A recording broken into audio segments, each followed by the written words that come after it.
శుక్లాంబరధరం విష్ణుం శశివర్ణం చతుర్భుజం ప్రసన్నవదనం ధ్యాయేత్ సర్వవిఘ్నోపశాంతయే. గురుర్బ్రహ్మ గురుర్విష్ణు గురుర్దేవో మహేశ్వరః గురుః సాక్షాత్ పరం బ్రహ్మ తస్మై శ్రీగురవే నమః. వ్యాసాయ విష్ణురూపాయ వ్యాసరూపాయ విష్ణవే నమో వై బ్రహ్మనిధయే వాసిష్ఠాయ నమో నమః. వాగర్ధావివ సంపృక్తౌ వాగర్ధ ప్రతిపత్తయే జగతః పితరౌ వందే పార్వతీ పరమేశ్వరౌ. సూక్తిం సమగ్రయతున స్వయమైవ లక్ష్మీః శ్రీరంగరాజమహిషీ మధురైకటాక్షైః వైదగ్ధ్యవర్ణగుణగుంభనగౌరవైర్యాం కండూలకర్ణకుహరాः కవయోధయంతి. హైమోర్ధ్వపుండ్రమజహన్మకుటం సునాసం మందస్మితం మకరకుండలచారుగండం బింబాధరం బహుళదీర్ఘకృపాకటాక్షం శ్రీవేంకటేశముఖమాత్మని సన్నిధత్తాం. విమలపటి కమలకుటి పుస్తకరుద్రాక్షశస్తహస్తపుటి కామాక్షి పక్ష్మలాక్షి కలిత విపంచి విభాసి వైరించి. నారాయణం నమస్కృత్య నరం చైవ నరోత్తమం దేవీం సరస్వతీం వ్యాసం తతో జయముదీరయేత్. హరి ఓం. పరమేశ్వర స్వరూపైన సభకు నమస్కారం. ధర్మరాజు గారి ఆశీర్వచనంతో శ్రీకృష్ణ పరమాత్మ సారథ్యం వహిస్తుండగా అర్జునుడు బయలుదేరాడు. ఇద్దరూ యుద్ధరంగంలోకి ప్రవేశించారు. భీముడు గొప్ప సాహసంతో ఆ దుశ్శాసనుణ్ణి సంహారం చేసి తన మొదటి ప్రతిజ్ఞని పూర్తి చేసుకున్నాడు. రెండవ ప్రతిజ్ఞ అయినటువంటి దుర్యోధనుడి యొక్క తొడలు విరగ్గొట్టి యుద్ధభూమిలో పడిపోయినటువంటి దుర్యోధనుడి యొక్క శిరస్సుని కాలితో తంతాను అని చెప్పి రెండవ ప్రతిజ్ఞని కూడా చుట్టూ ఉన్నటువంటి సైన్యానికి అంతటికీ కూడా జ్ఞాపకం చేశాడు. తదనంతరం కృష్ణార్జునులు ఇద్దరూ కూడా కర్ణసంహారం కోసం బయలుదేరారు. ఆ బయలుదేరినటువంటి సందర్భంలో కర్ణుని యొక్క కుమారుడైనటువంటి వృషసేనుడు పాండవ సైన్యంతో గొప్ప యుద్ధం చేస్తూ కనపడ్డాడు. అర్జునుడికి వృషసేనుడికి మధ్య పోరు సాగింది. అర్జునుడు చాలా పతాక స్థాయి వీరుడు. అటువంటి మహానుభావుడికి వృషసేనుణ్ణి నిర్జించడం అనేటటువంటిది చాలా కష్టంతో కూడుకున్న విషయం ఏం కాదు. కాబట్టి భృకుటి స్ఫూర్జిత పాలభాగుడగుచున్ పొంగారి ఆ సూతపౌత్రకు కోదండము బాహుదండములు చిత్రస్ఫూర్తి దున్మాడి మస్తక ముగ్రోద్ధతి క్రూర భల్ల విలసద్ధారాహతింత్రుంచే బాణకళాదుర్దముడన్ నరుండు పతియున్ రాధేయుడున్ చూడగన్.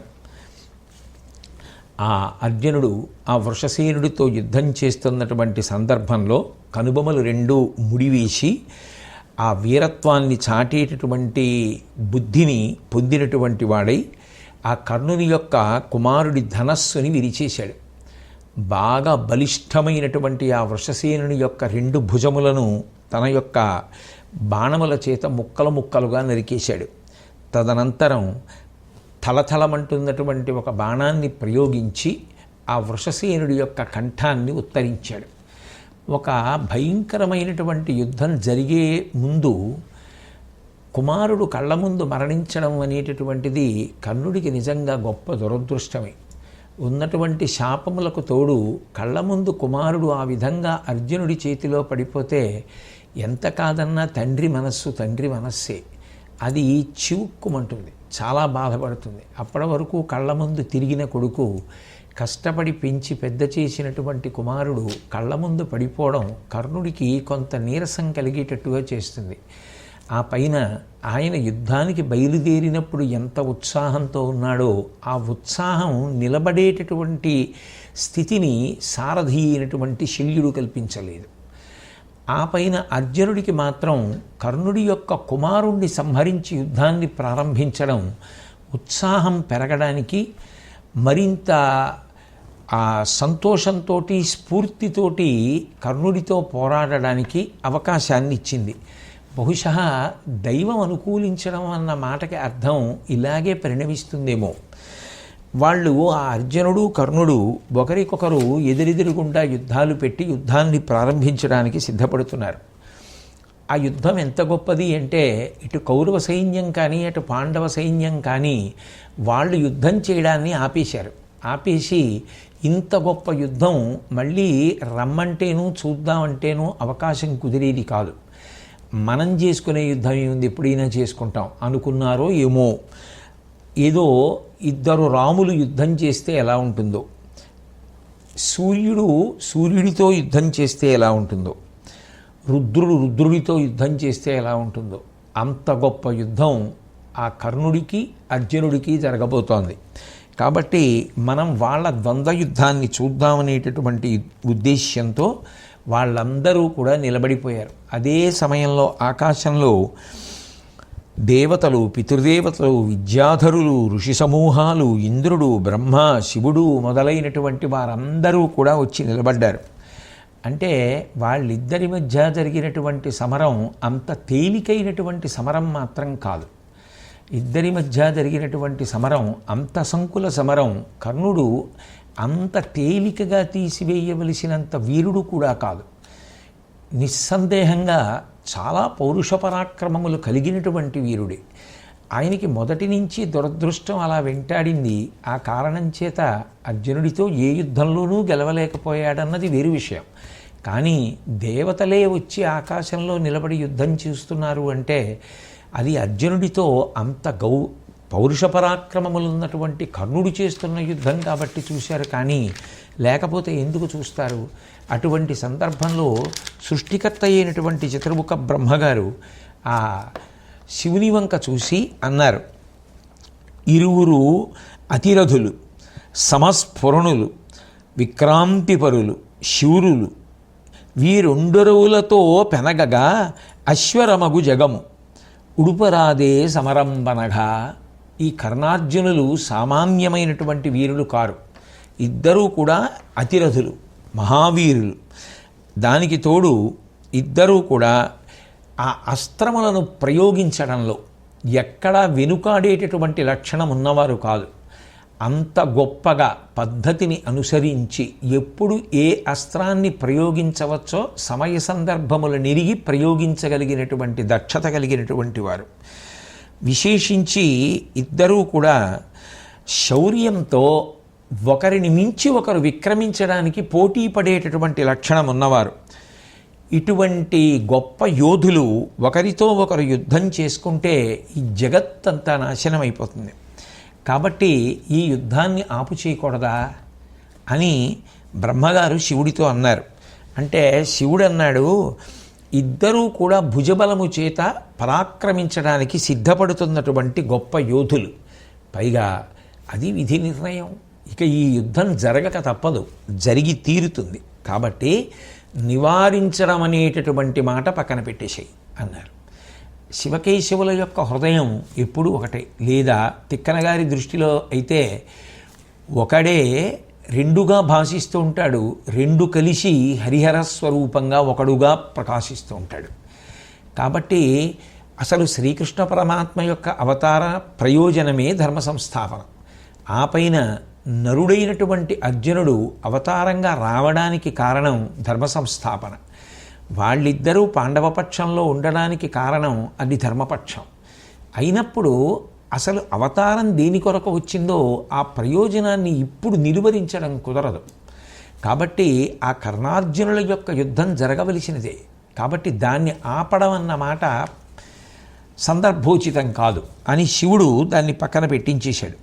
పెట్టించేస్తే వెంటనే ఇంద్రుడు చాలా వినయంతో జోక్యం చేసుకొని ఒక మాట అన్నాడు, తపము ఉదాత్త శౌర్యము ఉదగ్రబలంబును కల్గు క్రీడి కయ్యపు వెరవిక్కుడై గెలుచునట్లుగా నీవు తలంపవే పురాణ పురుషులైన కృష్ణుల రణంబున శాస్త్రవులు ఆక్రమించుటన్ కుపిత మనస్కులైన ఇలకున్ బ్రతుకిమ్మెయి కల్గనేర్చుని. మాట్లాడుతూ ఆ ఇంద్రుడు అన్నాడు, నిష్పక్షపాతంగా పరిశీలనం చేస్తే చాలా కీర్తి కలిగినటువంటి వాడు, గొప్ప సాహసం కలిగినటువంటి వాడు, శౌర్యము పరాక్రమము కలిగినటువంటి వాడు అర్జునుడు. పైగా కృష్ణార్జునులు ఇద్దరూ కూడా అవతార స్వీకారం చేసి భూమి మీదకి రావడానికి కారణం ఏమిటి? ధర్మ సంస్థాపన. అయినప్పుడు ఆ కృష్ణార్జునులు ఇద్దరూ గెలవాలి అని దేవతలు కోరుకోవాలి కదా. అలా కోరుకోకపోతే ఇక పరమేశ్వరుడి యొక్క అవతారానికి ప్రయోజనం ఏముంది? దేవతలందరూ అటువంటి మంగళకర వాక్కు పలికితే దాని వలన ధర్మ సంస్థాపన జరుగుతుంది. కాబట్టి ఆశీర్వచనం చెయ్యాలి కదా. కాబట్టి అటువంటి కృష్ణార్జునులకే కోపం వస్తే అసలు ఈ లోకాలు దాన్ని ఆపగలవా? కాబట్టి అటువంటి వారికి జయం కలగాలని మనం కోరుదాం. అంటే బ్రహ్మగారు అన్నారు, జయాపజయాల గురించి అప్పుడే అసలు మాట్లాడవలసినటువంటి అవసరం ఏమిటి, మనం ఎందుకు నిర్ణయించడం అన్నారు. అంటే శివుడు జోక్యం చేసుకుని అన్నాడు, ఖచ్చితంగా నిర్ణయించి తీరాలి, ఈ పక్షానికి జయం కలగాలి అని మనం అనాలి అని మంగళవాక్కు పలకవలసిందే. ఎందుకని అంటే ఒక్కటే కారణం, దేవతలైనా పరబ్రహ్మమైనా అందరూ కోరుకునేది ఇది, ధర్మం ఒక్కటే. మిగిలినవన్నీ ఎన్ని ఉన్నా ధర్మం అనేది ఒక్కటి లేనినాడు ఎన్ని ఉన్నా సున్నా. అవి లోకమనకు ఆదర్శప్రాయమైనటువంటి గుణములుగా పరిణమించే అవకాశము లేనే లేదు. అందులో దేవతల యొక్క తీర్పు అది చాగంటి కోటేశ్వరరావో మాగంటి వెంకటేశ్వరరావో చెప్తున్న మాటలు కావు. అవి దేవతలే సాక్షాత్తుగా శంకరుడే అన్యాపదీశంగా చెప్తున్న మాట. ఎవరికి ఎంత బలమైనా ఉండొచ్చు, ఎవరికి ఎన్ని గుణాలైనా ఉండొచ్చు, అవి ధర్మాన్ని రక్షించడానికి పనికిరానప్పుడు అవి ఈశ్వరుడికి ఆమోదయోగ్యములు కావు. కాబట్టి ధర్మముతో ముడిపడనటువంటి గుణములు ఏ ఉంటాయో వాటిని గుణములుగా చూపించి లోకమునకు ఆదర్శప్రాయమని పేర్కొనడం సాధ్యమయ్యే విషయం కాదు. కాబట్టి ఎందుకు ఆలోచించాలి? ఖచ్చితంగా కృష్ణార్జునులకు జయం కలగాలనే మనం అందాం. అనేటప్పటికీ వీరికి జయం తప్పదు అని శంకరుడు అన్నాడు. ఆ పైన ఇంద్రుడు, సురమని సమూహాలు అందరూ కలిసి అది అట్లాగే జరుగుతుంది, మీ సంకల్పాలకి అనుగుణంగానే కార్యమును జరిపించెదరుగాక అనగానే దేవతలందరూ పుష్పవృష్టి కురిపించారు, దివ్యదుందుబులు మ్రోగించారు. అంటే దాని అర్థం ఏమిటి? ధర్మ సంస్థాపనకి ఎవడు ప్రధానంగా అడ్డొచ్చాడో వాడు పడిపోవలసిన సమయం ఆసన్నమైపోయింది. మిగిలిన గుణములు ఎన్నైనా ఉండవచ్చు కాక అది వేరు విషయం. ఆ గుణములు ధర్మమును రక్షించడానికి పనికిరాలేదు. కాబట్టి ఆ వ్యక్తి వెళ్ళిపోవలసిందే ఇంకా. అందుకని దేవతలు కూడా ఆశీర్వచనం చేసి పుష్పవృష్టి కురిపించి దివ్యదుందుబులను మోగించారు. ఆ కృష్ణార్జునులను ఇద్దరూ కూడా మెచ్చుకున్నారు. అటువంటి సమయంలో భయంకరమైనటువంటి యుద్ధం ఆ కర్ణార్జునుల మధ్య ప్రారంభమవుతోంది. అప్పుడు కర్ణుడు సారథి అయినటువంటి శల్యుడితో మాట్లాడుతూ అన్నాడు, అర్జునుడు నన్ను నోర్చిన ఎట్టులైన ఎట్లు చెప్పుమా అనుడు మద్రేషుడేను కృష్ణులిద్దరనొక్కట గిట్టి తీవ్ర బహుళ శరజాలముల పాలుపరతుననియే. ఎందుకు అడిగాడో తెలీదు, ఎందుకు ఆ ప్రశ్నే అర్జునుడికి వచ్చిందో తెలీదు. కానీ ఇద్దరూ మాత్రం ఆ సందర్భంలో ఒక ఆలోచననే పొందారు. పొంది ఎంత కాదన్నా అన్నదమ్ములేగా, అందుకని ఇద్దరూ ఒక ప్రశ్నే వేశారు వాళ్ళ సారథుల్ని. కర్ణుడు ముందు శల్యుడిని ఉద్దేశించి మాట్లాడుతూ, ఒకవేళ ఏ కారణం చేతనైనా అర్జునుడు నన్ను జయిస్తే, నన్ను జయించడము అన్న మాటలో అర్థం కర్ణుడు ఇల్గితే, కర్ణుడు మరణిస్తే అప్పుడు ఏం చేస్తావని అడిగాడు శల్యుడిని. అడిగితే శల్యుడు అన్నాడు, నేను ఆ కృష్ణార్జునులిద్దరినీ కూడా చుట్టుకొని పట్టుకొని అనేకమైనటువంటి బాణ పరంపరలు కురిపిస్తాను వాళ్ళ మీద అని శల్యుడు అన్నాడు. ఇదే ప్రశ్న ఇదే రీతిలో అర్జునుడు కృష్ణుడిని అడిగాడు. అట్లా సవ్యసాచి అడిగిన మురవైరి నగుచు ఈనుడు కూలినను ధరిత్రి పరియలయిన మీరు వరగిన కర్ణుచే నీవు గోలుపోవు టేలకలువు. ఇది ప్రోత్సహించడం అంటే. అందుకే ఎత్ర యోగేశ్వర కృష్ణో ఎత్ర పార్థో ధనుర్ధర తత్ర శ్రీ విజయోభూతి ధ్రువానీతిర్మతిర్మమ. కృష్ణ భగవానుడైతే అన్నాడు, అసలు అటువంటి ఆలోచన నీకెందుకు వచ్చింది? నేను చెప్తున్నాను చూడు, సూర్యుడు ఆకాశంలోంచి క్రింద పడిపోని, ఈ భూమి బ్రద్దలైపోని, మీరు పర్వతం ఒక పక్కకి ఒరిగిపోని, కర్ణుడు నీ చేతిలో ఓడిపోవకపోవడం, కర్ణుడు నీ చేతిలో మరణించకపోవడం అన్నది ఉండదు. నువ్వు కర్ణుణ్ణి సంహరించి తీరుతావు. ఆ విషయంలో నువ్వేమీ బెంగపెట్టుకోకు. ఒకవేళ నీకు మనసులో ఇంకా ఎక్కడైనా ఏమైనా శంక ఉందేమో, నా తర్వాత వాళ్ళు ఏమైపోతారు అని, అంత క్లిష్ట పరిస్థితి ఏర్పడితే కౌరవుల్ని చంపి భూమిలో పాతిపెట్టి ధర్మరాజుకి పట్టాభిషేకం చేస్తా. ధైర్యమేనా? ఉత్సాహంగా యుద్ధం చేయి అంటే మాట్లాడినటువంటి మాట అవతలవాడిలో ఉత్సాహాన్ని నింపుతుంది. ఏ సమయంలో ఏ సందర్భంలో ఏ మాట మాట్లాడాలో ఆ మాట మాట్లాడడం మనిషికి ప్రాణం పోయడంతో సమానం. ఈ మాట అన్న తర్వాత అర్జునుడు పరమ సంతోషాన్ని పొంది అన్నాడు, ఈ శత్రువులందరినీ పీనుగు పెంటలుగా చెయ్యడం అనేటటువంటిది నువ్వు చెయ్యవలసినటువంటి అవసరం రాకూడదు కృష్ణ. ఆ పని నేనే తప్పకుండా నా ప్రతాపంతో చేస్తాను, కర్ణుణ్ణి నేలపాలు చేస్తాను. కాబట్టి ఆ విషయంలో మన ఇద్దరం ఏ బెంగా పెట్టుకోక్కర్లేదు అని చెప్పి యుద్ధాన్ని ప్రారంభించేటటువంటి సందర్భంలో ఇప్పటికే చిట్ట చివరికి వచ్చేసింది. భీష్ముడు పడిపోయాడు, ద్రోణుడు పడిపోయాడు, కర్ణుణ్ణి నమ్ముకుంటున్నాడు. ఈ కర్ణుడు కూడా అర్జునుడి చేతిలో పడిపోతే ఉన్న సైన్యం ఏమైపోతుంది? ఇప్పటికైనా మర్యాద తప్పకుండా ఈ స్థితిలోనైనా కర్ణుణ్ణి ఆపి సంధికి వెడితే బాగుంటుందని అశ్వత్థామ చెప్పగలిగినన్ని మంచి మాటలు చెప్పాడు దుర్యోధనుడికి. చెప్పి సంధి చేసుకో, ఇప్పుడు ఈ యుద్ధం చేయడం అనేటటువంటిది మంచి పద్ధతి కాదు అని చెప్పాడు. చెప్పిన దుర్యోధనుడు వినలేదు. ఆ కర్ణార్జునుల యొక్క యుద్ధం ప్రారంభమైంది. కరి గిరి గిరి అంబోధరము బెలుచతాకిన క్రియతా కిరికడగి గగన తటియును ధరణియు మ్రోయుచు వడంక ధరణీనాథ. ఏనుగుని ఢీకుంటే ఎలా ఉంటుందో, కొండతో పోరాడితే ఎలా ఉంటుందో, మబ్బుతో ఉరుసుకుని దెబ్బలాడుకుంటే ఎలా ఉంటుందో, అలా వాళ్ళిద్దరూ తీవ్రమైనటువంటి బాణఘాతముల చేత యుద్ధాన్ని ప్రారంభం చేస్తే దివి భువి కూడా కంపించిపోయేట. అంత గొప్ప యుద్ధం ప్రారంభమైంది. ఇద్దరూ మీటి మొనగాళ్ళై ఎక్కడా వెనక్కి తీయకుండా దివ్యాస్త్రములను ప్రయోగిస్తున్నారు. అర్జునుడు ఆగ్నేయాస్త్రాన్ని ప్రయోగించాడు. వెంటనే కర్ణుడు వారుణాస్త్రాన్ని ప్రయోగించి దాని మంటలు ఆర్పేశాడు. తదనంతరం అర్జునుడు మేఘాస్త్రాన్ని ప్రయోగించి అంతటా కారుమబ్బులు కమ్ముకునేటట్టుగా చేశాడు. వెంటనే కర్ణుడు వాయవ్యాస్త్రాన్ని ప్రయోగించి ఆ మేఘములన్నింటినీ కూడా చెల్లాచెదరు చేసేశాడు. అర్జునుడు ఐంద్రబాణాన్ని ప్రయోగించాడు. తన బలంతో కర్ణుడు ఆ బాణాన్ని అణిచేశాడు. అప్పుడు ఇక ఇద్దరి మధ్య సంకుల సమరం జరుగుతున్నప్పుడు శ్రీకృష్ణ పరమాత్మ చూశారు. ఇంతసేపు అసలు కర్ణుడికి అవకాశం ఇవ్వవలసిన అవసరం ఏమిటి? అవకాశం ఇచ్చే కొద్దీ ఉత్సాహం పెరుగుతుంది. ఉత్సాహం పెరిగే కొద్దీ అర్జునుణ్ణి ఒక్కడిని పడగొట్టగలిగితే మొత్తం చరిత్ర చెరగరాసినట్టే. కాబట్టి ఇవాళ నేను మరణించడం కాదు, ఇన్నిసార్లు యుద్ధానికి వచ్చినా అర్జునుడి చేతిలో ఓడిపోయా, ఈ ఒక్కసారి అర్జునుడిని గెలవాలి. ఈ పట్టుదల పెరుగుతుంది. ఎందుకని? నేను నిగ్రహించగలుగుతున్నాను. అదిగో కృష్ణార్జునుల మీద ఇన్ని బాణాలు వేశాను, ఇద్దరి గుండెల్లో గుచ్చాను, శరీరాల్లో గుచ్చాను, అదిగో వింటినారి తెంపాను, అదిగో కేతనం మీద వేశాను, రథ చక్రరక్షకుల మీద వేశాను. ఇది స్ఫూర్తిని పెంచుతుంది, ఉత్సాహాన్ని పెంచుతుంది కర్ణుడికి. కాబట్టి ఎందుకు ఆలస్యం చేస్తున్నావు? పైగా అర్జునుడు అంటే ఒక స్థాయిలో ఊహ చేస్తారు. పైగా మీరు పడ్డ కష్టాలు మీకే జ్ఞాపకం బాగా అయినప్పుడు అర్జున, ఇన్ని కష్టాలకి ప్రధాన కారణమైన వాడు కర్ణుడు, అన్నిటికీ రెచ్చగొట్టినవాడు.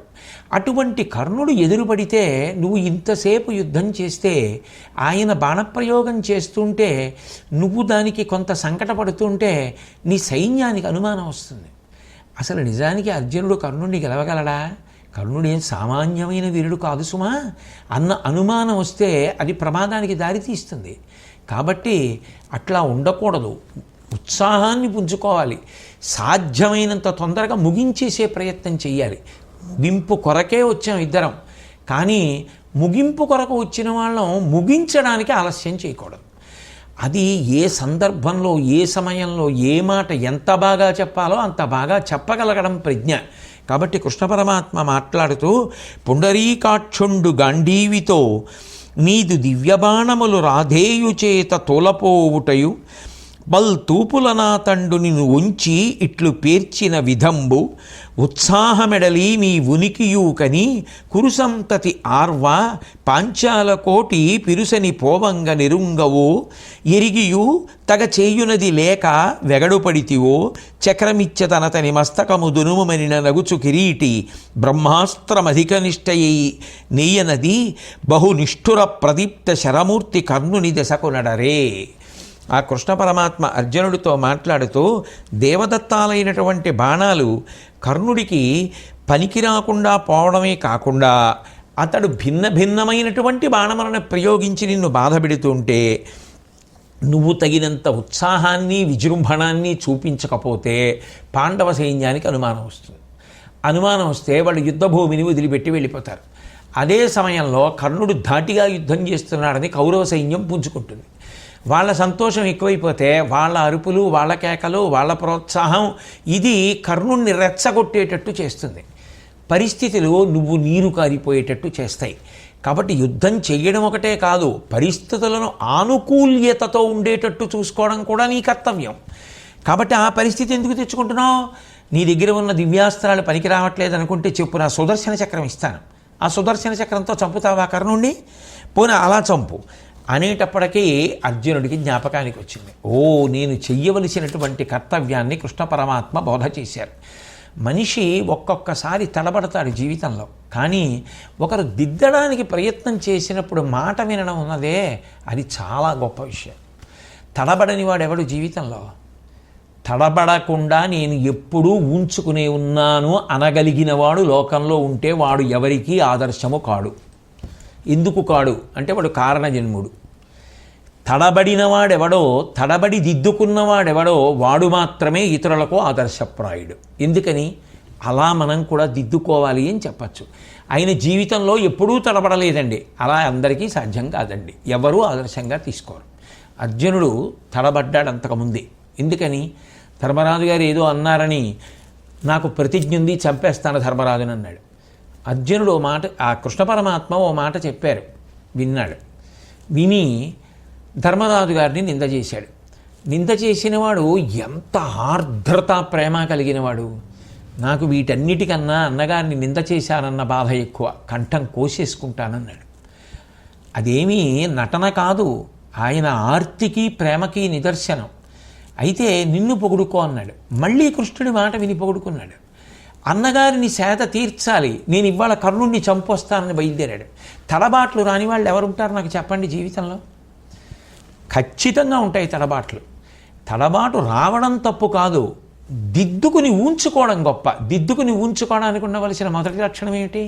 ఎవరైనా చెప్తే వినడం. అసలు ఎవరు చెప్పిన మాట నేను విననన్నవాడు జీవితంలో ఏది సాధించగలడు? తన బుద్ధికి తోచినదేదో అదే గొప్ప అంటాడంతే. అప్పుడు అసలు ఆయన ఎలా ఆదర్శాన్ని లోకంలో స్థాపిస్తాడు? ఏ రకంగా చూసినా అర్జునుడు ఆదర్శప్రాయుడయ్యాడు. అందుకే ఆ సంఘటనలు వరుసక్రమంలో జరిగాయి. కాబట్టి కృష్ణుడు ఆ మాట అంటే నొచ్చేసుకుని అలా అంటావా నన్ను అని అనలేదు. ఆయన కాకపోతే నాకెవరు చెప్తారంటాడు. అది మనిషికి ఉండవలసిన లక్షణం. అది కర్ణుడైతే వాడంతటి వాడు నాకు చెప్పడానికి, వాడు నాకు చెప్పేదేమిటి, నేను వినేది ఏమిటి అంటాడు. అసలు వినే గుణం ఉంటే కదూ, అది లేకపోవడం చంపేస్తుంది, అది ఉండడం బ్రతికించేస్తుంది అంతే. కాబట్టి కృష్ణుడు చెప్తే వెంటనే సుదర్శన చక్రం ఇవ్వడం వరకు ఎందుకు అని ఒక చెలునవ్వు నవ్వి బ్రహ్మాస్త్ర ప్రయోగం చేశాడు. సరే, కర్ణుడు తన యొక్క నియమపాలన శక్తి చేత అవతల వారి వదిలిపెట్టినటువంటి అస్త్రాన్ని తాను అణచగలిగాడు. ఈ విధంగా ఇద్దరి మధ్య యుద్ధం జరుగుతున్నప్పుడు కర్ణుడేం వెనకంజ వేయలేదు, ఎన్నో బాణములను ప్రయోగించాడు. అర్జునుడు గాయపడేటట్టు చేశాడు, కృష్ణుడు గాయపడేటట్టు చేశాడు, ఇద్దరి శరీరముల వెంట నెత్తురు కారేటట్టు చేశాడు. అంత భయంకరంగా ఇద్దరి మధ్య సంకుల సమరం నడుస్తోంది. ఆ నడుస్తున్నప్పుడు కర్ణుడు ఇక ఉపేక్షించి వీలు లేదు, సర్పబాణ ప్రయోగం చెయ్యాలి అనుకున్నాడు. నిజానికి మీరు ఒక్కటి ఆలోచించండి, పరమాత్మ చిన్న చిన్న పరీక్షలు పెడుతూ ఉంటాడు. మాట వినేవాడికి కదూ ఎవరైనా సరే ఉపకారం చేస్తారు. నా సుదర్శన చక్రం ఇస్తాను పోనీ వేయి అని కృష్ణుడు అన్నప్పుడు వెంటనే తిరగబడి అర్జునుడు కృష్ణుడి మీద నోరు జారాడు అనుకోండి, ఇప్పుడు వస్తోంది ఉపద్రవం, అందులో కృష్ణుడు ఎందుకు ఉపకారం చేయాలి, నీ అంత వాణ్ణి నువ్వన్నావు కదా అని ఊరుకోవాలి. కానీ కృష్ణుడు చెప్పిన మాట విని చిరునవ్వుతో బ్రహ్మాస్త్ర ప్రయోగం చేశాడే, దానికి కృష్ణ పరమాత్మ యోగ్యతని నిర్ణయించి అర్జునుడికి ఉపకారం చేస్తున్నాడు. ఆ కర్ణుడి దగ్గర సర్పాస్త్రం ఉంది. అది ఒకానొకనాడు ఆదిపర్వంలో వచ్చినటువంటి ఘట్టం. ఆ ఖాండవవన దహనం చేసినప్పుడు ఆ దేవేంద్రుడికి ప్రియమిత్రుడు తక్షకుడు, అదొక గొప్ప సర్పం. ఆ తక్షకుని యొక్క కుమారుడు అశ్వసేనుడు, అదో గొప్ప సర్పం. ఆ సర్పం తల్లిని అగ్నిహోత్రంలో పడిపోకుండా చూడడం కోసమని, అమ్మ నా తోకని నోటితో కరిచి పట్టుకో, నేను పైకి ఎగిరిపోతానని పైకి ఎగిరిపోతున్నాడు. అర్జునుడు చూసి ఆ వెళ్ళిపోతున్నటువంటి అశ్వసేనుడి తోకని బాణంతో నరికేశాడు. ఆ తోక ముక్క నోట్లో ఉండగా ఆ తల్లి వచ్చి అగ్నిహోత్రంలో పడిపోయింది. ఇంకొక బాణంతో అశ్వసేనుడిని కూడా కొట్టబోయాడు. కానీ ఇంద్రుడు ఆ మోహిని విద్య చేత అర్జునుడు అశ్వసేనుడిని కొట్టకుండా కాపాడాడు. ఆ అశ్వసేనుడిని ఇంద్రుడు రక్షిస్తే అర్జునుడి మీద పగపట్టినటువంటి అశ్వసేనుడు అస్త్రంగా మారి కర్ణుడి దగ్గరికి వెళ్ళాడు. నేను సరి అయిన సమయంలో ప్రయోగిస్తానని ప్రతిరోజు గంధపుష్పముల చేత అర్చించి ఆ అస్త్రాన్ని బంగారు వరలో ఉంచుతాడు కర్ణుడు. ఇప్పుడు ఆ అస్త్రాన్ని తీసి తన యొక్క ధనస్సుకి సంధించి అర్జునుడి యొక్క మెడకి గురి చూసి వదిలిపెట్టడానికి సిద్ధపడుతున్నాడు. కానీ ఆ పెట్టిన గురి క్రీగంటి దగ్గరికి వస్తోంది అని గమనించాడు శల్యుడు. వెనక్కి తిరిగి నువ్వు మెడకి గురి పెట్టట్లేదు అన్నాడు. అంటే కర్ణుడికి ఎక్కడ లేని ఆగ్రహం వచ్చింది. నాకు తెలియదా గురి పెట్టడం, నువ్వు ఇలా నన్ను హెచ్చరిక చేసి మాట్లాడవచ్చా, మహావీరులతో మాట్లాడే లక్షణం ఇదేనా అని వెంటనే శల్యుడి పట్ల కళ్ళల్లోంచి నిప్పులు కురుస్తుండగా మాట్లాడాడు. అది ఇద్దరికి తేడా. అది అర్జునుడి జీవితం, ఇది కర్ణుడి జీవితం. ఇద్దరికి అంత తేడా ఉంటుంది. పెద్దరికం ఇవ్వాలి అనుకుంటే నిజానికి శల్యుడు కూడా ఒక మహారాజే, అయినా కర్ణుడికి సారథ్యం చేశాడు కదా. ఏం నిందించాడు కాసేపు పక్కన పెట్టండి, సారథ్యం చేస్తున్నాడు కదా. అర్జునుడు సారథిని కొట్టాలనుకుంటే శల్యుడిని కూడా కొట్టేస్తాడు కదా. అయినా కూడా వచ్చాడు కదా అంత పెద్ద యుద్ధానికి. కృష్ణుడితో సమానంగా సారథ్యం చేయగలిగినటువంటి నేర్పరితనం ఉన్నవాడు అని ఆ రోజులలో అనిపించుకున్నవాడు కర్ణుడికి సారథ్యం చేసి వచ్చాడు. వచ్చినప్పుడు ఒక మాట చెప్తే అర్జునుడు చిరునవ్వు నవ్వినట్టు కర్ణుడు ఎందుకు నవ్వలేకపోయాడు అంటే, ఇదే మనిషి పడిపోవడానికి కారణాలు. ఇవి జీవితంలో అలవాటు చేసుకోకు సుమా. ఇవి జాగ్రత్తగా చూడు, భారతంలో ఇవి గమనించు, ఇవి నేర్చుకుని జీవితాన్ని దిద్దుకో. అందుకు భారతాన్ని చదువుకోవడం, అందుకు భారతాన్ని నేర్చుకోవడం. ఎవరేమైనా చెప్పవచ్చుగాక, నేను వినను. నేను అనుకున్నదేదో అది గొప్ప అనుకున్నవాడు వృద్ధిలోకి రాడు, రక్షణ పొందలేడు. కాబట్టి ఇప్పుడు ఆ సర్పాస్త్రాన్ని గురిపెట్టి అర్జునుడి మీదకి వదిలిపెట్టాడు. వదిలిపెట్టగానే ఆ సర్పాస్త్రం అర్జునుడి యొక్క కంఠాన్ని దునవడం కోసం వచ్చేస్తోంది దగ్గరికి. పలుదెస మంటలు ప్రబ్బగా అలఘస్ఫురణముననిగుడు అయ్యస్త్రంబున్ జలజాక్షుడు కని పంచాంగుళ మాత్రము రథము ధరణి గృంక అదుముడున్. ఆ సర్పాస్త్రం వచ్చేస్తున్నప్పుడు అన్ని వైపులా కూడా ఆ మంటలు కమ్ముకున్నాయి. అలఘస్ఫురణముననిగుడు అయ్యస్త్రంబున్నదేమీ చిన్న విషయం కాదు. ఒక పాము పగబట్టి అస్త్రంగా కర్ణుడి దగ్గర ఇంతకాలం నుంచి ఎదురు చూస్తోంది అర్జునుడి కోసం. కాబట్టి దాని పగ తీర్చుకోవాలి. ఆయన కంఠాన్ని ఎప్పుడు ఉత్తరిస్తానా అని ఇంతకాలం ఎదురు చూసినటువంటి ఆ సర్పాస్త్రానికి ఇప్పుడు అవకాశం వచ్చింది. అది వెళ్ళి పడిపోతోంది ఆ అర్జునుడి మీద. అప్పుడెవరు రక్షించగలరు? ఆపద నుంచి రక్షించగలిగిన వాడు పరమాత్మ ఒక్కడే. ఆ పరమాత్మ ఎందుకు రక్షించాలి అంటే ఒకే కారణానికి రక్షించాలి. వాడు ధర్మము కొరకు నిలబడిన వాడేనా. దుస్తర్కాస్తు విరమ్యతాం అని శంకరాచార్యుల వారు అవతార పరిసమాప్తి సమయంలో శిష్యులతో మాట్లాడుతూ వేదో నిత్యమధీయతాం తదుచితం కర్మ స్వనుష్ఠీయతాం దుస్తర్కాస్తు విరమ్యతాం అంటారు. వేదమును ప్రమాణం చేసుకుని విహిత కర్మలను ఆచరించు. నీకు ఏదైనా మాట్లాడగలిగిన శక్తి ఉంటే ఆ మాట్లాడగలిగిన శక్తిని ధర్మమును బలపరచడానికి ఉపయోగించు తప్ప ధర్మ వ్యతిరేకమైన మాటలు మాట్లాడడానికి నీ సొంత అభిప్రాయాలకి వేదికలుగా మార్చుకొని మాట్లాడి ప్రజల యొక్క జీవితాలు పాడు చెయ్యవద్దు. దుస్తర్కాస్తు విరమ్యతాం, దుస్తర్కాన్ని కట్టిపెట్టు అని శంకర భగవత్పాదులు ఆనాడు చేసిన హెచ్చరిక.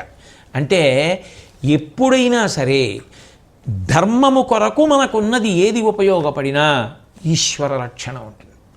మనకి ఎన్ని ఉన్నా అవి ధర్మమునకు కట్టుబడనప్పుడు అవి ఈశ్వర అనుగ్రహమునకు పాత్రములు కాలేవు. కాబట్టి అర్జునుణ్ణి రక్షించుకోవాలి. కాబట్టి పరమాత్మ వెంటనే కృష్ణుడు ఏం చేశాడు అంటే పంచాంగుళ మాత్రము 5 అంగుళాల మేర రథాన్ని భూమిలోకి తొక్కేశాడు. ఎప్పుడైతే రథం భూమిలోకి తొక్కివేయబడిందో అర్జునుడు కిందకి వెళ్ళాడు. కంఠానికి గురిపెట్టబడినటువంటి అస్త్రం కిరీటానికి తగిలింది. ఎందుకని ఇక్కడికి గురిపెట్టింది ఇక్కడ తగలాలి ఇప్పుడు, ఎందుకంటే కిందకి వెళ్ళిపోయింది కాబట్టి రథం, అది కిరీటానికి తగిలింది. మనిషి ప్రాణానికి తుల్యమేది రాజుల విషయంలో కిరీటమే. దాని మర్యాదకి తగినటువంటిది దానికి ఇవ్వాలి. కాబట్టి లేకపోతే అది మరింత కోపగిస్తుంది. అస్త్రం పక్కకి పోయింది అంటే దీన్ని కిరీటం పడిపోవడానికి అవకాశం ఇచ్చాడు. ఇప్పుడు అది కిరీటానికి తగిలింది. వెంటనే ఆ కిరీటం కింద పడిపోయింది. పడిపోగానే దేవతలు, ఆకాశంలో ఉన్నవాళ్ళు అందరూ కూడా కృష్ణ పరమాత్మ మీద పుష్పవృష్టి కురిపించారు. ఎందుకు అంటే అర్జునుణ్ణి రక్షించాడు అని చెప్తే కేవల వాచ్యార్థం కాదు. ధర్మరక్షణ కొరకు పరమాత్మ ఎంత జాగరూకుడై ఉంటాడు, ఎంత అప్రమత్తుడై ఉంటాడు అన్నదానికి పరాకాష్ఠ. అర్జునుణ్ణి రక్షించడానికి రథాన్ని 5 అంగుళాలు భూమిలోకి తొక్కి కిరీటం పడిపోయేటట్టుగా చేసి అది తృప్తి పడిపోయేటట్టు చేయాలి. కాబట్టి ఇప్పుడు ఆ కిరీటం పడిపోయింది. కురువంశోత్తమ వారి దిక్కు ప్రజ సంక్షోభింప ఆ పాప తూపు రయం ఉగ్రముగాగా బిట్టడరి దంభోళి ప్రభగ్న క్షమాధర శృంగాకృతిగా హరించే బహురత్నస్ఫీత రశ్మి ఛటాస్ఫురితంబైన కిరీటమున్ విజయనుప్పున్ తేజమున్ కుందగన్.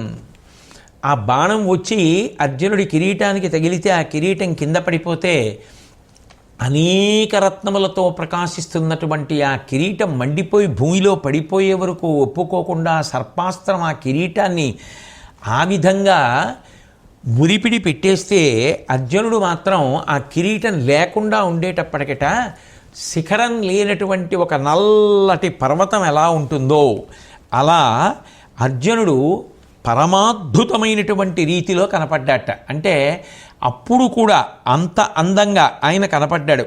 ఒక భూరి పర్వత శిఖరం వజ్రాయుధం చేత ఖండింపబడి పర్వతం నిలబడితే ఎలా ఉంటుందో కిరీటం పడిపోయినటువంటి అర్జునుడు అలా ఉన్నట్ట. అయినా ఆ వజ్ర వైఢూర్యాదులతో కూడుకున్నటువంటి ఆ కిరీటం పడడం అనేటటువంటిది మాత్రం అంత తేలిక విషయం కాదు. ఎందుకనంటే అదేం మామూలు కిరీటం కాదది. సురపతి తపంబు చేసిన పరమేష్టి ప్రియంబు పొంది బహుమాన పురస్సరముగనిచ్చిన యది ఆ కిరీటము అరిభీషణత్వ కీర్తిదము నృపా. అది ఒకానొకప్పుడు దేవేంద్రుడు గొప్ప తపస్సు చేస్తే సృష్టికర్త అయినటువంటి చతుర్ముఖ బ్రహ్మగారు సంతోషించి దేవేంద్రుడికి ఇచ్చినటువంటి కిరీటం. అటువంటి కిరీటాన్ని దేవేంద్రుడు మళ్ళీ అర్జునుడికి ఇచ్చాడు అంటే కారణం సముద్రవాసులైనటువంటి నివాత కవచలు అనబడేటటువంటి రాక్షసగణాన్ని ఇంద్రుడే నిగ్రహించలేకపోతే అర్జునుడి యొక్క సహాయం తీసుకున్నాడు. అప్పుడు అర్జునుడు వాళ్ళని నిగ్రహించాడు. అర్జునుడు వాళ్ళని నిగ్రహించి నాకు ఉపకారం చేశాడు అని సంతోషించినటువంటి ఇంద్రుడు బ్రహ్మగారు తనకిచ్చినటువంటి కిరీటాన్ని అర్జునుడికి ఇచ్చాడు. అంత గొప్పదైనటువంటి ఆ కిరీటం ఇవాళ ఆ సర్పాస్త్రము చేత అర్జునుడి శిరస్సు నుంచి డుల్లి కింద పడిపోయింది. ఇప్పుడు ఆ కిరీటం లేకపోతే అర్జునుడు ఎలా ఉన్నాడంటేట శృంగములేని నీలగిరి చెల్వున క్రీడి కిరీటహీనుడయ్యున్ కనుపట్టే వెల్లతల ఎల్లియు మౌళి దృఢంబుగా నమర్చె కురునాథ పూర్ణ శశి చెన్నున పూర్వ మహీధరంబు కాంతిం గడచన్న యందము ప్రతీతముగా నటించు చట్పుడన్. శిఖరం లేనటువంటి నల్లకొండ ఎలా ఉంటుందో అటువంటి అర్జునుడు తెల్లటి బట్ట తీసి తలపాగా చుట్టుకున్నట్టు. నా కుండలి నామకుటి నాస్రగ్వి నాల్పభోగవాన్ అంటారు రామాయణంలో. నేను తెల్లటి తలపాగా చుట్టుకున్నాడు ఆ యుద్ధంలో. చుట్టుకుంటే ఇప్పుడు పూర్ణ చంద్రబింబం ప్రకాశిస్తున్నటువంటి పర్వతం ఎలా ఉంటుందో ఆ శిఖరం మీద చంద్రబింబం ప్రకాశిస్తే అలా ఉన్నట్ట అర్జునుడు. ఆ నాగాస్త్రం అర్జునుణ్ణి చంపలేకపోయాననేటటువంటి బాధతో మళ్ళీ వస్తుంటే ఇది ఎక్కడి పాము అని చెప్పి అర్జునుడు అడిగితే కృష్ణ పరమాత్మ ఆది పర్వంలో జరిగినటువంటి విషయాన్ని మళ్ళీ అర్జునుడికి జ్ఞాపకం చేస్తే ఆ వస్తున్నటువంటి సర్పాస్త్రం మీద ఆయన బాణ పరంపరని విడిచిపెట్టి ఆ వస్తున్నటువంటి అస్త్రాన్ని ధ్వంసం చేసేశాడు. దానితో ఎప్పటి నుంచో కర్ణుడు పెట్టుకున్నటువంటి ఆశ, నేను అర్జునుణ్ణి పడగొట్టడానికి నా దగ్గర సర్పాస్త్రం ఉంది అని, ఆ సర్పాస్త్రం విఫలమైపోయింది. అయిపోయిన తరువాత ఇంకా యుద్ధం చేస్తున్నటువంటి కర్ణుడికి పూర్వం ఉన్నటువంటి శాపములు అమలులోకి వచ్చేటటువంటి సమయం ఆసన్నమైపోయింది. అందుకని భూసురశాపంబున ఇది ఈ సూతజు రథము చక్రమిల కృంగెడు వీతాసుడగు ఈతడని సేవాసముదయ యుగ్మకము వినం పలికె నృపా. యమధర్మరాజు గారు పైకి కనపడకుండా రెండు పక్షాలలో ఉన్నటువంటి వాళ్ళకి వినపడేటట్టుగా ఒక మాట చెప్పేట. భూసురశాపంబుననిదే ఈ సూతజు రథ చక్రమిల కృంగెడు. ఇదిగో ఒకానొక నాడు ఒక బ్రాహ్మణుడిచ్చినటువంటి శాప కారణంగా ఈ కర్ణుడి యొక్క రథచక్రం భూమిలోకి దిగబడిపోతోంది. వీతాసుడగు ఈతడు అని ఈతడు సేనా సముదయ యుగ్మకము వినంబలికే నృపా. ఇతడు కొంతసేపట్లో మరణిస్తాడు అని చెప్పి ఆ యమధర్మరాజు గారు రెండు పక్షాలలో ఉండేటటువంటి వాళ్ళకి కూడా వినపడేటట్టుగా మాట్లాడాడు. కానీ ఎవ్వరికీ మాత్రం కనపడలేదు. యమధర్మరాజు గారు వచ్చి ఈ మాట చెప్పాడు అన్న మాటకు అర్థం ఏమిటి? చక్రం దిగబడిపోతోంది, వీతాసుడవుతాడు అంటే ప్రాణములు పోతాయి కాసేపట్లో ఇంకా కర్ణుడివి అని యమధర్మరాజు గారు చెప్పవలసిన మాట చెప్పేశాడు. పరశురాముడిచ్చినటువంటి భార్గవాస్త్రం ఆ సమయంలో కర్ణుడికి జ్ఞాపకం రాలేదు. ఒక్కొక్క శాపం అన్వయం అవుతోంది. రథం యొక్క ఎడమ చక్రం నేలలో క్రమక్రమంగా కృంగిపోతున్న కారణం చేత రథం పెళపెళ శబ్దాలతో విరిగిపోతోంది. రథమా వికలమైపోయింది, సర్పాస్త్రమా విఫలమైపోయింది, భార్గవాస్త్రమా జ్ఞాపకానికి రావట్లేదు, బ్రాహ్మణ శాపమా అమలైపోయింది. ఇంకా ఇటువంటి సమయంలో ఆ కర్ణుడి యొక్క మనసు ఎంత బాధపడుతుంది.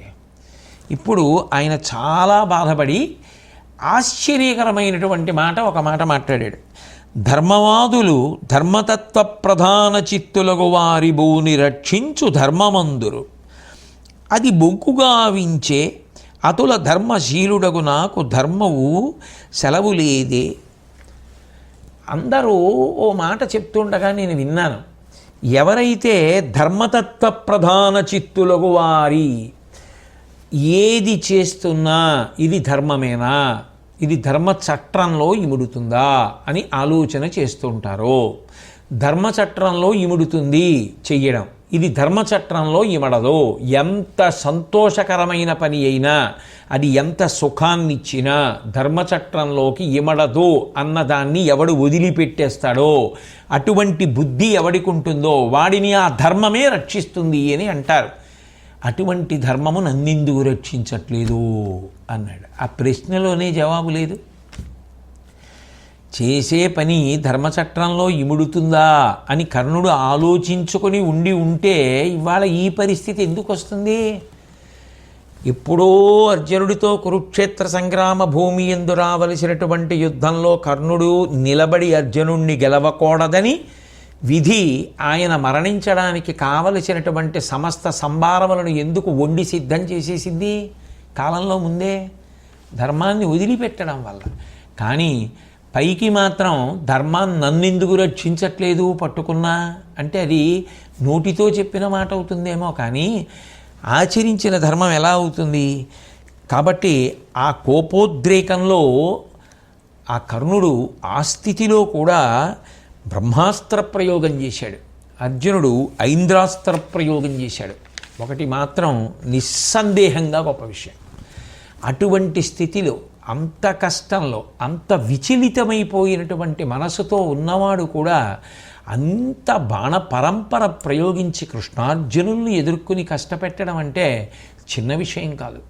అందుకు దేవతలు కూడా వచ్చి ఆకాశంలో నిలబడ్డారు అంటే నిజంగా కర్ణుడి యొక్క పౌరుష ప్రతాపాలు ఆ విషయంలో స్తుతిపాత్రములు. ఆ శ్రీకృష్ణ పరమాత్మ కర్ణుడి వంక తిరిగి అన్నారు, నువ్వు ఇప్పుడు ధర్మం గురించి మాట్లాడుతున్నావు, ఇప్పుడు ధర్మం గురించి మాట్లాడడం వల్ల ప్రయోజనం ఏముంటుంది అని అర్జునుడి వంక తిరిగి, ఓ కిరీటి, ఇక నువ్వు ఏ అలసత్వాన్ని ప్రదర్శించద్దు, ఇక వెంటనే బాణప్రయోగం చేసి అర్జునుడిని చంపేయమన్నారు. ఆ రథచక్రం కర్ణుడిది మరింతగా నేలలోకి దిగబడిపోయింది. అప్పుడు ఇక ధైర్యము చెదిరిపోయినటువంటి వాడై ఆ యుద్ధభూమిలో నిలబడి కన్నుల నీరు కారిపోతుండగా దుఃఖిస్తూ అర్జునుణ్ణి చూసి ఆ కర్ణుడు అన్నాడు, అరదంబు చక్రంబు ధరచాల కృంగిన ఎత్తెద అంతకు నీయకుండుము, ఏను భూమిస్థుడ నీవు రథస్థుండవు, ఈ ఎడ తగువకు నీయకునికి విరిదలవానిని విరధుని ఆయుధం విడినవానిని శూరులేయరెండు, మహిత శూరుడవను మాత్రగా దుత్తమ కొలుడవు, రణధర్మ కోవిదుండవు, ఇట్టి నీవు తగిన ఎట్టి భంగిన అని చెయ్యవలయు, ఇట్లు సెప్పుటెల్ల పాడి ఏర్పటంగా పలుకుట కానీ గోవిందునకును నీకు వెరచి కాదు. అర్జునుడితో మాట్లాడుతూ, అర్జున, నువ్వు చూస్తున్నావు కదా, నా రథం యొక్క చక్రం భూమిలోకి దిగబడిపోయింది, నువ్వు రథం మీద నిలబడి యుద్ధం చేస్తున్నావు, నేను భూమి మీద ఉన్నాను. పైగా యుద్ధంలో నీతి ఏమిటి? జుత్తు విరబోసుకున్నవాణ్ణి, భూమి మీద నిలబడిన వాణ్ణి, ఆ తర్వాత ఆయుధం లేనటువంటి వాణ్ణి, రథం విరిగిపోయినటువంటి వాణ్ణి శూరులైనటువంటి వారు యుద్ధంలో పడగొట్టారు. రెండు, నువ్వు గొప్ప శూరుడివే కాదు, గొప్ప వంశంలో జన్మించావు. అటువంటి వాడివి, యుద్ధ ధర్మాలు తెలిసున్నవాడివి, ఇలా భూమి మీద నిలబడినటువంటి నన్ను సంహరించడం మర్యాద కాదు. నేను ఈ రథాన్ని పైకెత్తడానికి ప్రయత్నిస్తాను, కాబట్టి నాకు కొంత సమయాన్ని ఇయ్యి. ఇక ఈ మాటలు చెప్తున్నాను అంటే యుద్ధ నియమం నిలబడాలి అన్న ఉద్దేశ్యంతో చెప్తున్నాను తప్ప నీకో గోవిందుడికో భయపడి చెప్తున్నానని మాత్రం అనుకోవద్దు అన్నాడు. కానీ ఆ రథచక్రం పైకెత్తడం అనేటటువంటిది సాధ్యమయ్యేటటువంటి విషయం కాదు కదా. ఎందుకని అంటే అది శాపము చేత ఆ రథచక్రం భూమిలోకి వెళ్ళిపోయింది.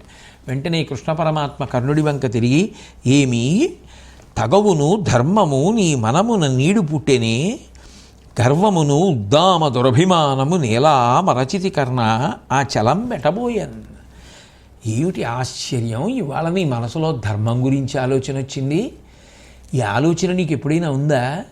ఎన్ని తప్పు పనులు చేయించావు, ఎన్ని తప్పు పనులు చేయడానికి ప్రోత్సాహం ఇచ్చావు. అప్పుడు అక్కర్లేకపోయిన ధర్మం ఇప్పుడు అకస్మాత్తుగా పనికొచ్చిందా? ఏమీ ఇన్నాళ్ళు గర్వంతో మాట్లాడేవాడివే, దురభిమానంతో మాట్లాడేవాడివే, మాత్సర్యంతో మాట్లాడేవాడివే, అవన్నీ పోయి యుద్ధభూమిలో నించుని ఏడుస్తూ మాట్లాడుతున్నావే ఇవాళ. అంటే నువ్వు ధర్మాన్ని వదిలిపెట్టడం చేత నీకు ఈ కష్టాలు వచ్చాయి. అంతకు మించి నిజానికి పరమాత్మకి రాగద్వేషాలు ఉంటాయి. కాబట్టి పరమధర్మపరులు పాండుభూవల్లభుసుతులు వారి నతుల శుభములందు ధర్మహీనులైన ధార్తరాష్ట్రులకు పాటిల్లు నివిధమున ఎల్లచేటు. ఇక్కడ నిజంగా చెప్పాలి అంటే కృష్ణ పరమాత్మ తీర్పు చెప్పేశారు. పరమధర్మపరులు పాండుభూవల్లభుసుతులు, పాండుభూవల్లభుడైనటువంటి ఆ పాండురాజు యొక్క పిల్లలు 5 పంచపాండవులు ఉన్నారే, వాళ్ళు ధర్మాన్ని అనుష్ఠిస్తారు, ధర్మాన్ని గౌరవిస్తారు. కాబట్టి వారి నతుల శుభములందు వాళ్ళని శుభములు పొందుతుంటాయి. ఇక ధర్మహీనులైనటువంటి వారు ధార్తరాష్ట్రులు, ఆ ధృతరాష్ట్రుడి యొక్క బిడ్డలు. కర్ణుడు తనంత తానుగా గొప్ప పరాక్రమాన్ని పొందినవాడై ఉండవచ్చు, నిస్సందేహం. సహజ కవచకుండలములతో పుట్టినవాడు, నిస్సందేహం. ఆయన ప్రారబ్ధం కన్యాగర్భమై పుట్టడం, అది పెద్ద దురదృష్టం. ఆ పైన విధి ఆయన్ని దుర్యోధనుడి పక్కన చేర్చింది. ఏది చేస్తున్నా, ఏది మాట్లాడుతున్నా నన్నింత చేసిన దుర్యోధనుడిని సంతోషపెట్టడానికి చేస్తున్నానా, మాట్లాడుతున్నానా లేదా అంటే నిజానికి కర్ణుడి యొక్క గుణములన్నిటినీ కప్పేసింది. కర్ణుణ్ణి అధర్మం వైపుకి జారిపోయేటట్టు ఒరిగిపోయేటట్టు చేసినది ఏది అంటే దుష్టులతోటి సాంగత్యం. అందుకే ఇన్ని గుణములు ఉన్నవాడైనా దుష్టులతోటి సాంగత్యమును పొందితే చిట్ట చివరికి పరిస్థితి అలాగే ఉంటుంది. అందుకే కృష్ణ పరమాత్మ తీర్పు చెప్తున్నారు. ధర్మాన్ని వదిలిపెట్టేసినటువంటి వాళ్ళు ధర్తరాష్ట్రులు, వాళ్ళకి చేటు లభిస్తుంది తప్ప కన్నా వాళ్ళకి మంచి జరగమంటే ఎలా జరుగుతుంది? ఇవాళ ధర్మం గురించి మాట్లాడుతున్నావు, అర్జునుడి రణధర్మం గురించి చెప్తున్నావు, మంచిదే. కానీ ఒకనాడు వీళ్ళందరినీ లక్క ఇంట్లో పెట్టి కాల్చాలన్నప్పుడు తప్పన్న ఆలోచన నీకు రాలేదు, అప్పుడు నీకు ధర్మం గుర్తు రాలేదు. కపటజ్యూతాన్ని కల్పించి ధర్మరాజు గారి యొక్క రాజ్యాన్నంతటినీ కబళించి వాళ్ళని అరణ్యవాసానికి అజ్ఞాతవాసానికి పంపించి ఇడుముల పాలు చేసినప్పుడు నీకు ధర్మం జ్ఞాపకం రాలేదు. ద్రౌపదీదేవిని తీసుకొచ్చి నిండు సభలో వివస్త్రని చెయ్యాలనుకున్నప్పుడు నీకు ధర్మం గుర్తు రాలేదు. ఆవిడ మనసు కాదు, పంచపాండవుల మనసు కాదు, భారతం చదివిన వాడి ఎవడి మనసైనా అసహ్యించుకునేలా మాట్లాడినప్పుడు నీకు ధర్మం జ్ఞాపకం రాలేదు. ఘోషయాత్ర నెపంతో నువ్వు దుర్యోధనుడు మీ అందరూ బయలుదేరి ధర్మానికి కట్టుబడి అరణ్యవాసం చేస్తున్న పాండవుల్ని అవమానించాలని అనుకున్నాడు, నీకు ధర్మం జ్ఞాపకం రాలేదు. బాలుడైన అభిమన్యుడిని ఒక్కడిని చేసి అందరూ చుట్టుముట్టి వెనక్కెళ్ళి అభిమన్యుడి వింటినారి తెంపడానికి బాణం వేసి మట్టు పెట్టినప్పుడు నీకు ధర్మం జ్ఞాపకానికి రాలేదు. ఇన్ని పాపాలకి కారణం నువ్వే. దుర్యోధనుడు తప్పు చెయ్యాలనుకున్నప్పుడల్లా ప్రోత్సహించి మాట్లాడిన వాడివి నువ్వే. ధార్తరాష్ట్రుల యొక్క పాపములన్నింటినీ ప్రోత్సహించి పలికిన వాడివి నువ్వే. అప్పుడిప్పుడు నీకు ధర్మ జ్ఞాపకానికి రాలేదు. వాటి పర్యవసానంగా యుద్ధం జరిగితే ఇప్పుడు మాత్రం అర్జునుడికి చెప్పడానికి ధర్మం జ్ఞాపకానికి వచ్చింది. ఎంత ఆశ్చర్యం! నువ్వు అనుష్ఠించని ధర్మం నిన్ను ఎలా కాపాడుతుంది, ఎందుకు కాపాడుతుంది అని అనేసరికి ఆ రథం యొక్క దూలం కింద భుజం చేర్చి కర్ణుడు ఆ రథాన్ని పైకెత్తే ప్రయత్నం చేశాడు. ఆయన బలం ఎంత గొప్పది అంటే ఆ రథచక్రం భూమిలోంచి పైకి రాలేదు, కానీ నదులతోటి సముద్రాలతోటి పర్వతాలతోటి ఉన్నటువంటి ఈ భూమి అంతా 6 అంగుళాలు పైకి లేచింది. మొత్తం భూమి 6 అంగుళాలు పైకి లేచింది, కానీ రథచక్రం మాత్రం భూమిలోంచి పైకి రాలేదు. కర్ణుడు సామాన్యమైన వీరుడని ఎవరనగలరు? అంతటి గొప్ప పరాక్రమాన్ని, అటువంటి భుజబలాన్ని ఆయన ప్రదర్శించాడు. ఆయన ఎంత పైకెత్తుదాం అనుకుంటుంటే రథచక్రం అంత లోపలికి దిగబడిపోతాడు. ఇక అర్జునుడు సంకల్పం చేశాడు. చేసి కులిశ ప్రస్ఫురణాపహాసన విభాగుచ్చంబులం కల్గి ఆకలిమై వచ్చు కృతాంత వక్త్రమననుగ్రంబై మురారాతి రుద్రుల చక్రంబును శూలమున్ తెగడుచున్ క్రూరంపుటప్పారు అంజలికంబైన మహాస్త్రముందుడి వికర్షంబబ్బునం చేయుచున్. అర్జునుడు శ్రీ మహావిష్ణువు యొక్క చేతిలో ఉండేటటువంటి ఆ సుదర్శన చక్రాన్ని, పరమశివుడి యొక్క చేతిలో ఉండేటటువంటి త్రిశూలాన్ని కూడా దాటిపోయిందా అన్నంత తేజస్సుతో విరాజిల్లుతున్నటువంటి వజ్రాయుధం లాంటి అత్యంత కఠినమైనటువంటి క్రూరమైనటువంటి బాణాన్ని ఒకదాన్ని తీసి దాని మీద మహాస్త్రాన్ని సంకల్పం చేసి ధనస్సుకి తొడిగి ఆ వింటినారికి సంధించి విడిచిపెడుతూ ప్రతిజ్ఞ చేశాడు. ఈ ప్రతిజ్ఞ చెప్పేస్తూ ఉంటుంది, అర్జునుడు గొప్పవాడా కర్ణుడు గొప్పవాడా, ఎవరి మార్గాన్ని మనం అనుసరించాలి అన్నదానికి ఈ ప్రతిజ్ఞ ఒక్కటి చాలు. అర్జునుడు అన్నాడు, ఏను తపశ్చరణంబున దానంబున గురుజనాభితర్పణమున నిత్యానూన వ్రతశీలుడనేనియు కర్ణు తలత్రెంచు ఈ శరమనియన్. నేను తపస్సు చేసిన వాడనైతే, ఏకాగ్ర బుద్ధితో చేస్తే ఏ పనైనా, నేను దానములు చేసిన వాడనైతే, చేసేటటువంటి దానం నిజానికి మళ్ళీ ఇంకోరి దగ్గర ఇంకోటి పుచ్చుకోవడానికి వీళ్ళ దగ్గర ఉన్నది ఎవరికో ఇవ్వడం కాదు. అలా ఇచ్చింది దానం ఎందుకు అవుతుంది? నా దగ్గర ఒకటి ఉందనుకోండి, అది ఎంత గొప్పదైనా కావచ్చు, నేను అది తీసేసి అవతల వారికి ఇచ్చి అవతల వారి దగ్గర మళ్ళీ ఇంకోటి పుచ్చుకున్నాను అనుకోండి, దానం అంటారు కదా, అది పైగా అది చాలా గొప్ప దానం అని చెప్పడం ఎలా కుదురుతుంది? కాదు. నా దగ్గర ఉన్నది తృణమైన నేను మళ్ళీ ఏ ప్రతిఫలాన్ని ఆశించకుండా ఇచ్చిందేదో అది దానం. అటువంటి దాతనైతే, సేవ చేసి గురువులకు తృప్తిని కలిగించిన వాడనైతే, గురువులు నా పట్ల తృప్తిని పొందినది నిజమైతే, పుణ్యకర్మలను ఎల్లప్పుడూ ఆచరించేవాడినైతే, పుణ్యకర్మ అంటే శాస్త్రము చేత విధింపబడినటువంటి మంచి కర్మలు, అవి చెయ్యాలంటే దాని మీద ఆసక్తి ఉండాలి కదా. అటువంటి ఆసక్తి కలిగిన వాడనైతే, అటువంటి పనులు చేసిన వాడనైతే ఈ బాణము కర్ణుడి యొక్క తల నరికేస్తుంది అని చెప్పి ఆయన ఆ బాణాన్ని విడిచిపెట్టాడు. అది విడిచిపెట్టేటప్పటికే ఆకాశం బ్రద్దలైపోయిందా, లేకపోతే పంచభూతములు గడగడ ఉనికిపోయాయా, భూమి కదిలిపోయిందా అనేటట్టుగా అది వెళ్ళి కర్ణుడి యొక్క తలని తుంచేసింది. నిత్తుటిలో ఆ తల మునిగిపోయి తలలేని మొండెం ఆ కొండ వాగులోంచి ఆ ఏరు ప్రవహిస్తుంటే ఎలా ఉంటుందో అలా నెత్తురు కారుతుండగా డుళ్ళి నేల మీద పడిపోయింది. పర్వతం కూలిపోతే ఎలా ఉంటుందో, వజ్రాయుధం పెట్టి కొట్టబడినప్పుడు ఆ పర్వతం ఎలా పడిపోతుందో అలా కర్ణుడి యొక్క శరీరం నేల మీద పడిపోయింది. అందరూ చూస్తుండగా జరిగినటువంటి మహాద్భుతమేమి అంటే, ఇటువంటి కర్ణుడు లేకపోతే నిజానికి దుర్యోధనుడు యుద్ధానికి రాడు, రాకపోతే ధర్మ సంస్థాపన ఎలా కాబట్టి అధిప అంతన కనువిచ్చి అఖిలజనులకు అనుగుణంగా ఆ యుజ్వలత నువ్వు విడిచిచని సముద్దీప్తమైన తేజంబు వారిజాప్త బింబంబు సొచ్చనచ్చద్భుతముగా. అందరూ చూస్తుండగా ఆ పడిపోయినటువంటి కర్ణుడి యొక్క శరీరంలోంచి ఒక గొప్ప తేజపుంజం ఒకటి పైకి లేచి ఆకాశ మార్గంలో ప్రయాణం చేసి ఆ సూర్యనారాయణమూర్తి యందు లీనమైపోయింది. పాంచాలురందరూ బిగ్గరగా కేకలు పెట్టారు, యుద్ధవాద్యాలన్నీ మ్రోగించారు, పెద్ద పెద్దగా జయ జయధ్వానాలు వినపడ్డాయి. పాండవ పక్షం అంతా కూడా అపారమైనటువంటి సంతోషాన్ని పొందింది. కౌరవపక్షం అంతా హడిలిపోయింది. దుర్యోధనాదులకైతే నోట మాట లేదు, నిశ్చేష్టులైపోయారు. రథాన్ని మళ్లించుకొని ఎవరి మానాన వెళ్ళిపోతున్నారు.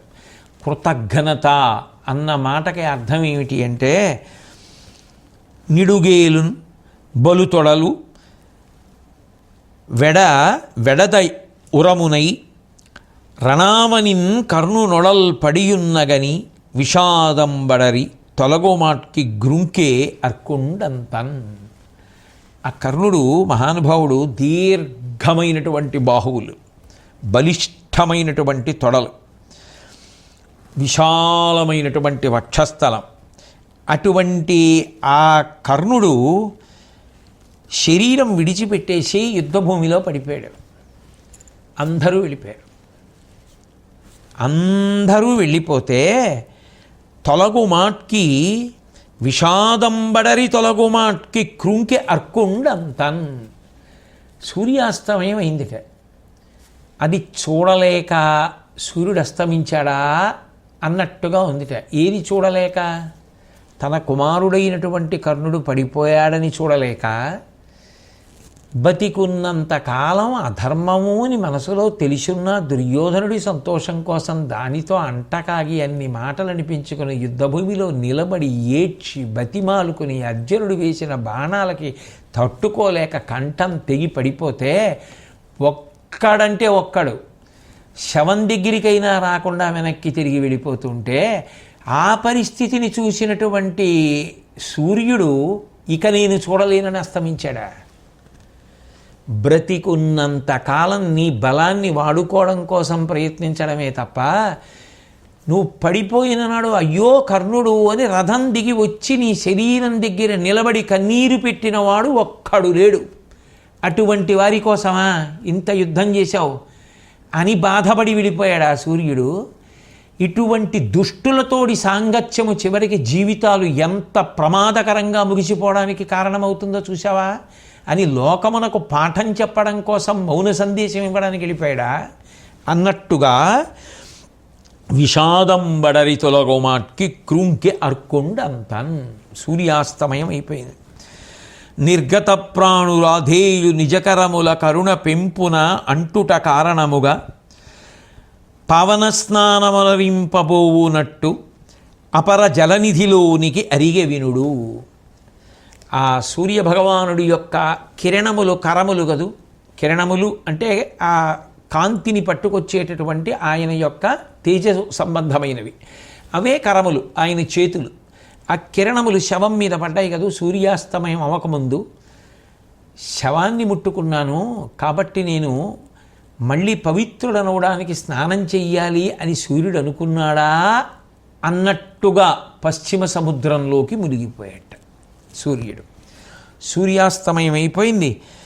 వెంటనే శల్యుడు ఆ టెక్కము తెగిపోయి మోడుబారిపోయినటువంటి ఆ రథాన్ని పట్టుకొని, ఎందుకంటే ఆ పతాకం కూడా పడిపోయింది, అర్జునుడు కొట్టేశాడు. ఆ ఖాళీ రథాన్ని పట్టుకొని వెనక్కి తిరిగి కర్ణుడి దగ్గరికి వెళ్ళిపోయాడు. సైన్యాలన్నీ పరిగెత్తి పారిపోయి, ఆ పారిపోయేటప్పుడు అర్జునుడి యొక్క పతాకం వంక చూస్తూ పారిపోయారు. అప్పుడు శల్యుడు దుర్యోధనుడి దగ్గరికి వెళ్ళి అంటాడు, నరవర ఎందు చూడమిరణంబులు కర్ణుడు అర్జునుండు సంగరమొనరెంతురే ఇటుల క్రౌర్య నిరూఢికి దివ్యులొంది అచ్చెరు అది అట్టులుండే విను చెప్పెద ఎంతయు భీతి పొందిరా హరియు నరుండు కర్ణువడి అంత విధాత్రుడు తప్పెవానికి. బతికున్నంతకాలం, యుద్ధం చేస్తున్నంతకాలం, యుద్ధానికి వెడుతున్నంతకాలం తనని ఎవడో పొగిడాడని, ఎవడికో తను మాట ఇచ్చానని వేపుకు తినేసి చచ్చిపోయేటంతగా చంపేసి చచ్చిపోయినవాడు చచ్చిపోయేటట్టుగా చేసేసినటువంటి శల్యుడు ఇప్పుడు పొగుడుతున్నాడు కర్ణుడిని. ఇంత ప్రమాదకరమైన వ్యక్తిత్వాలతో అంటగలిసి ఉన్నవాడు శాంతిని పొందమంటే ఏం పొందుతాడు? ఎన్ని గుణములుంటే మాత్రం అటువంటి వాడు శోభిస్తాడు? ఆయన దురదృష్టం ఏమిటో, ఆయన జీవితం అంతా దుర్మార్గుల మధ్యలోనే గడిచింది ఆ కర్ణుడి. నరవరా ఎందు చూడమిరణంబులు ఇప్పుడు చెప్తున్నాడు దుర్యోధనుడితోటి. ఓ దుర్యోధన, లోకంలో యుద్ధాలు చూడలేదా? కర్ణుడు అర్జునుండు సంగరమొనరెంతురే ఇటుల. అసలు ఆ కర్ణుడు అర్జునుడు చేసినటువంటి యుద్ధం ఎంత అద్భుతం! క్రౌర్య నిరూఢికి దివ్యులొంది రచ్చెరు. ఆఖరికి వాళ్ళిద్దరూ చేస్తున్నటువంటి యుద్ధ తీవ్రతకి దేవతలు తెల్లబోయారు. అది అట్టులుండే విని చెప్పేదనంతయు భీతి పొందిరా హరియు నరుండు కర్ణువడి. నిజం చెప్పాలంటే ఆ కర్ణుడు చేస్తున్నటువంటి యుద్ధానికి కృష్ణార్జునులు కూడా భయపడిపోయారు. అంత గొప్ప యుద్ధం చేశాడు. అంత విధాత్రుడు తప్పెవానికి. ఆయనకి దైవానుగ్రహం మాత్రం లేదు ఆ కర్ణుడికి. ఎందుకు లేదు? వీళ్ళందరి వల్లే లేదు. అధర్మపక్షం. ఆ అధర్మపక్షంలో ఉండిపోవడం వల్లే ఆయనకి భగవద్ అనుగ్రహం లేకుండా పోయింది. కాబట్టి అంత గొప్పవాడయా అని ఇప్పుడు పొగిడాడు వెళ్ళి దుర్యోధనుడి దగ్గర. తన బలహీనత తానొకటి అధిగమించి ఉంటే ఈ పరిస్థితి ఏర్పడేదా? ముందే పాండవుల్లోకి పోయి ఉంటే ఎందుకు బయలుదేరాడో దానికి? అసలు ఇంత అల్లరి ఉండేదా? భారతం ఎందుకు చదువుకుంటారు అంటే, భారతం ఎప్పుడో జరిగిపోయిన కథ అనుకుంటే వేరు. భారతం జరిగిపోయిన కథ అయినా అంతకన్నా గొప్ప అనుభవాలు వ్యక్తికి ఇచ్చి ఎవడి జీవితం వాడు తీర్చిదిద్దుకోవడానికి పనికొచ్చేటట్టుగా చేయగలిగినటువంటి ఇతిహాసం కనుకనే అందరి కోసం, మానవాళి కోసం మహానుభావుడు ఉదారంగా వ్యాసభగవానుడు పంచమవేద స్వరూపంగా దాన్ని మనకి అనుగ్రహించి మన పట్ల అంత ఉదారుడయ్యాడు. ఆయనకి మనం ఏమి ఇవ్వగలం? రెండు చేతులు జోడించి నమస్కరించడం తప్ప.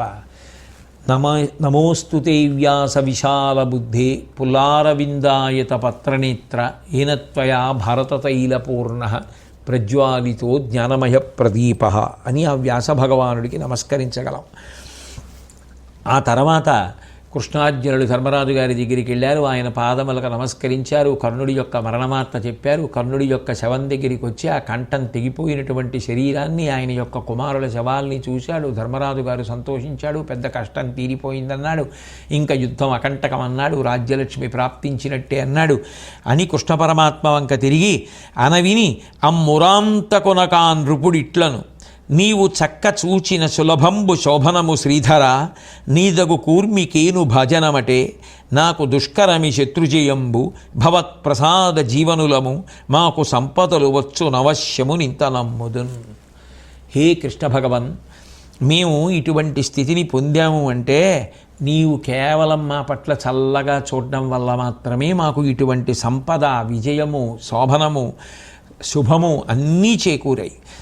నీదైనటువంటి ప్రేమకి నేను పాత్రుణ్ణయ్యాను అని అందరూ అంటూ ఉంటారు. ఇంకంతకన్నా ఏం కావాలి? ఇది ధర్మరాజ విజయానికి కారణం. భగవద్ అనుగ్రహం. భగవద్ అనుగ్రహానికి పక్షపాతాలు ఉండవు. ధర్మపక్షపాతం. ధర్మం ఎక్కడుంటుందో అక్కడ భగవద్ అనుగ్రహం. కాబట్టి నీ అనుగ్రహం నా యందు ఉన్నది అంటారు. హే కృష్ణ, నీ యొక్క అనుగ్రహము నా యందుండగా శత్రుజయము నాకెందుకు సిద్ధించదు? నీ యొక్క అనుగ్రహ విశేషం చేత మాకు సమస్త సంపదలు సిద్ధిస్తాయనేటటువంటిది నిర్వివాదాంశము. కేవలము నీ అనుగ్రహ కారణముగా మాత్రమే కర్ణవధ జరిగింది, అందులో సందేహం లేదని ధర్మరాజు గారు చెప్పాడు. నిజం కాదు. సర్పాస్త్రం వచ్చేస్తుంటే నిజానికి ఆ 5 అంగుళాలు భూమిలోకి రథాన్ని తొక్కి ఉండకపోతే అర్జునుడు ఏమైపోయి ఉండేవాడు? ఎన్నిసార్లు మాటల చేత అర్జునుడికి కర్తవ్యాన్ని గుర్తు చేసి కాపాడాడు. అటువంటి భగవంతుడి అనుగ్రహం ఉంది కాబట్టి పాండవపక్షం నిలబడగలిగింది. అలా నిలబడగలగడానికి, ఈశ్వరానుగ్రహం పొందడానికి హేతువు ధర్మాచరణమే. కర్ణపర్వాన్ని పూర్తి చేస్తూ మహానుభావుడు తిక్కన సోమయాజి గారు ఒక మాట అన్నారు. అనలుడు భాస్కరుండును సుధాంశుడు అధ్వర సంప్రవర్తకుల్ వినుము నరేంద్ర, ఈ క్రతువు విష్ణుమయంబు. ఇది నిర్వహించి అర్జునుడును కర్ణుడున్ సమరరూపమునంతగా ఈ ప్రబంధం ఇంపొనర పఠించినన్ వినిన ఒందు నరుం చిరసౌఖ్య సంపదల్. ఇది ఒక యజ్ఞం లాంటిది. అగ్ని, సూర్యుడు, చంద్రుడు ఈ యజ్ఞానికి ఋత్విజులు. ఏ యజ్ఞం? ఈ కర్ణపర్వం చదువుకోవడం, ఈ కర్ణపర్వం వినడం. ఇదే ఒక యజ్ఞం లాంటిది. ఈ యజ్ఞానికి అగ్ని, సూర్యుడు, చంద్రుడు ఈ 3 ఋత్విజులు. అర్జునుడు, కర్ణుడు వాళ్ళిద్దరూ ఈ యుద్ధాన్ని నిర్వహించారు, ఈ యజ్ఞాన్ని నిర్వహించారు యుద్ధరూపంగా. ఈ పర్వమంతా అనగా ఈ యజ్ఞమంతా విష్ణుమయం. ఇటువంటి ఈ ప్రబంధాన్ని, ఈ కర్ణపర్వాన్ని ఎవరు ఆసక్తితో చదువుకుంటారో, ఎవరు ఆసక్తితో వింటారో అటువంటి వారందరికీ శాశ్వతమైనటువంటి సౌఖ్యములను, సంపదలను ఆ పరమేశ్వరుడు అనుగ్రహిస్తాడు, వాళ్ళు పొందుతారు. అంత గొప్పది ఈ కర్ణపర్వమని ఫలశ్రుతితో ఈ పర్వాన్ని పూర్తి చేయడం జరిగింది. తదనంతర పర్వాన్ని మళ్ళీ శ్రీకృష్ణ పరమాత్మ నా చేత పలికించినంత మేర పలకడానికి ప్రయత్నం చేస్తాను. స్వస్తి.